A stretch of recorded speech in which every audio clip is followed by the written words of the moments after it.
What's going on, guys? It's Yugi Bros with another Duel video. Today we are going to look at what I think to be definitely one of the best decks in the format going into the next format, and that is Warrior Toolbox. Opposing us will be PACMAN.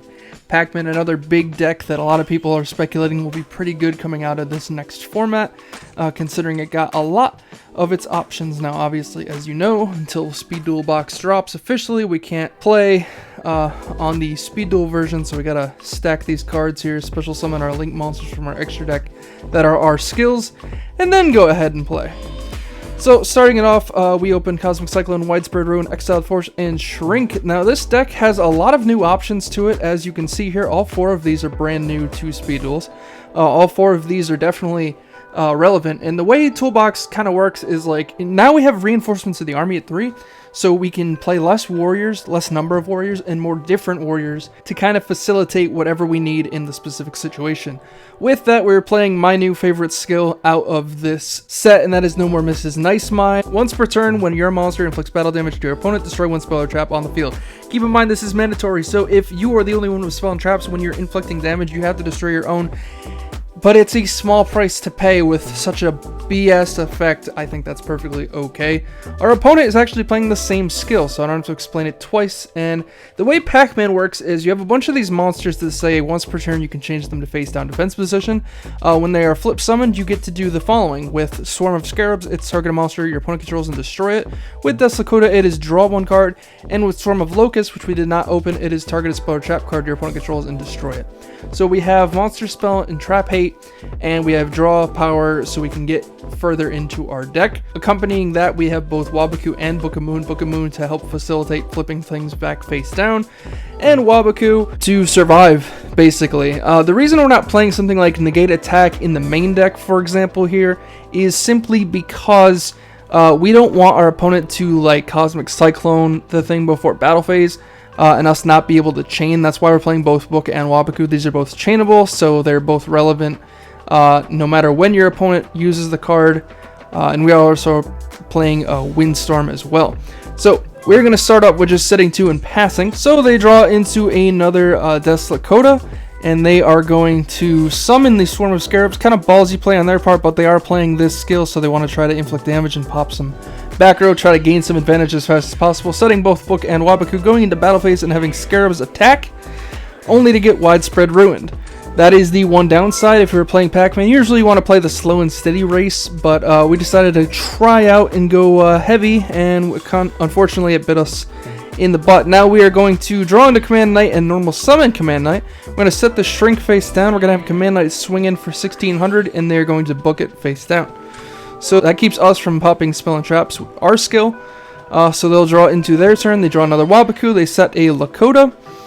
They're going to set a Waboku. For the people that don't know, PACMAN is a random term that the person that originally created this flip-flop deck, PACMAN for PACMAN, stands for Pure Advantage Camels Munch All Noobs. Back in the old days, PACMAN, the original deck, was comprised of Lakota, both Swarms, Golem Century, and Medusa Worm, which both also had flip effects like that. It literally is just a fun acronym that the person that created the deck came up with, and that is why we know it today as PACMAN. So they are going to pass to us. We're going to draw in a reinforcements of the army. We're going to normal summon Exiled Force, beautiful new card here from the Battle City box. You can tribute this card to target one monster on the field and destroy that target. So we are going to tribute it to destroy the face down, not even going to take a chance as to what it could be. We're going to have Command Knights. We're going to flip Command Knight, have an attack, and they're going to flip Waboku on us. So no damage, so we can't once again use our skill. They're going to draw into Windstorm of Itaqua, and they're going to set another Death Lakota, and they're going to pass. We draw into a Zone of the Spirit. We're going to activate reinforcements of the army, adding Amazoness Sage. Beautiful thing with Sage is at the start of the damage step, if this card attacked and is still in the field, target a spell or trap your opponent controls and destroy it. Now we don't have to inflict damage as long as this attacked. It doesn't matter. So Waboku says they don't take battle damage and their monsters can't die by battle, but the attack still happens. So unlike Negate Attack, where it would just thwart the attack useless, with Waboku, Sage is still going to be able to punch through. Nothing's going to happen, but Sage's effect can then take place at the end of the damage step to destroy a spell or trap. So that's why we add Sage here. We've been playing Sage in our warrior decks for a while. A lot of people haven't. I now feel like this is 100% a one of in the deck, whether you main it or side it, just because you can search it with ROTA. We're going to set Zoma the Spirit. We're going to go into battle phase and have Sage attack. They're going to Windstorm here, which is probably the only best option they had. They're going to draw in another Cluta. They're going to flip Lakuta, draw a card. They're going to draw into Swarm of Locusts. They're going to set Locust. They're going to then reset Lakota. They're going to pass. On the end phase, we're going to Cosmic Cyclone their face down by paying 1,000 life points. That getting rid of that last option. Then we're going to flip Zoma and try to have this onslaught begin. We're going to shift all our monsters to attack mode, set another Cosmic that we drew, and start swinging in for damage. Unfortunately, these things don't have big defenses, so they really can't save themselves, which is a big problem. So as you can see here, once the advantage kind of clicks over in the opponent's favor, PACMAN really can't do anything, which is why I was trying to play that Moth build for the longest time. That way at least it had a win con for it. At the end phase we're going to Cosmic here, go figure, and of course, once again, the one option is now thwarted. Granted, if once we see the Windstorm, we play around Windstorm anyway. It's only a matter of time. We're just going to go skip to battle phase here, and we're going to swing for game. So it's kind of a mismatch because I think PACMAN has a lot of ways to be played going into this new format, but unfortunately Warrior Toolbox just is such an advantage deck. It's probably one of the best advantage decks now in the game, thanks to ROTA. And of course, siding here, as you can see, we side Crossout and Extermination. I'll explain what these do in a second. First, I gotta fix the life points and everything else here. We also played, we tested PACMAN a lot with eradicating aerosol and hidden parasite for the ability to flip your monster's face down, then use your skill, call insects, make everything else an insect, have aerosol pop the entire field, and then, you know, go off as you would. But again, the problem is it just doesn't have enough defense to back itself up. So that's cool and all in theory, but if you don't have a great defensive plan, it almost doesn't matter. So we're definitely going to have to test this deck a little bit more. Try to get some more defensive plays in there. We sided in Negate Attack. We opened the Wabaku with the Scarabs. We had the Locust. Scarabs, keep in mind, is monsters. Locust is spell and traps.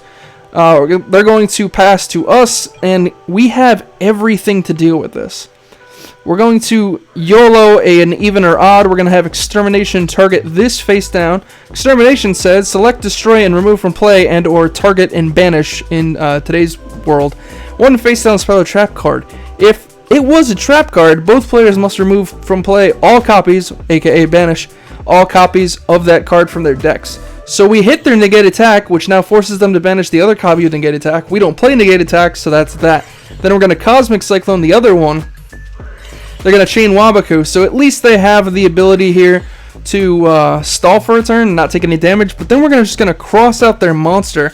Cross out, for the people that don't know, says target a face-down monster on the field, destroy that target, and if you do, banish it. Then, if it was a flip monster, each player reveals their main deck, then banishes all cards from it with that card's name. So again, kind of like Extermination here, except for flip monsters.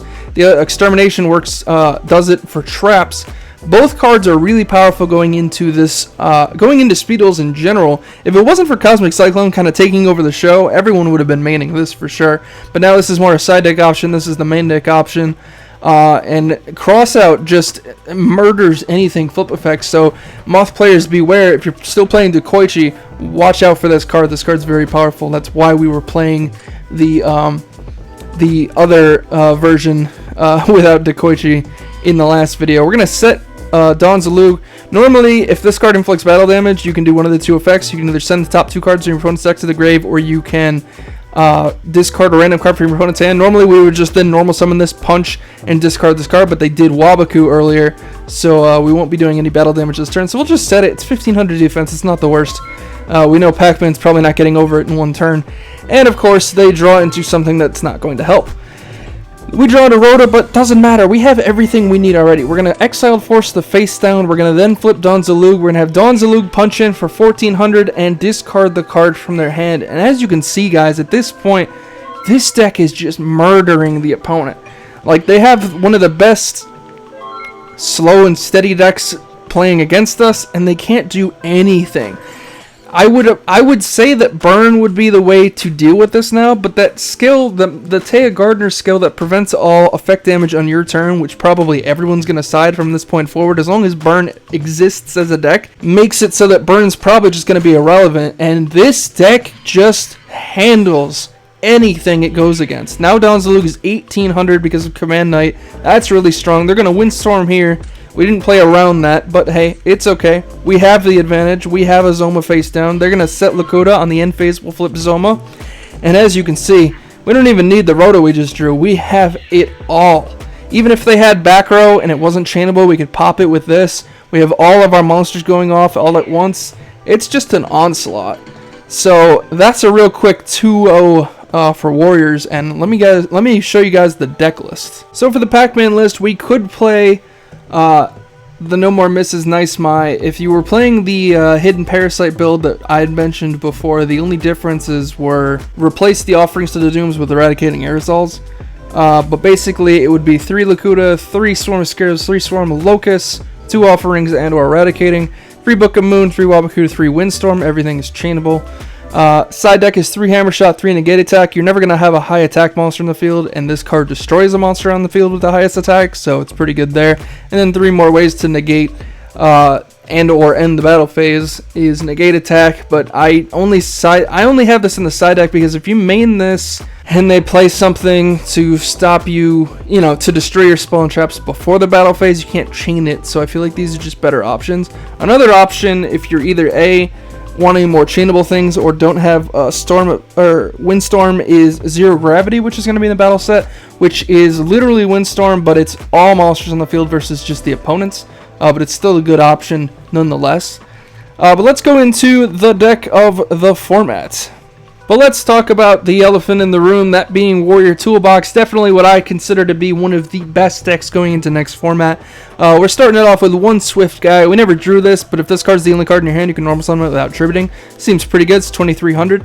2 Command Knights. We don't need more than 2 most of the time because we have 3 Rotas and a Warrior returning alive. So if we need to get back one from the grave, this allows us to get any Warrior back from the grave. Keep in mind it includes this.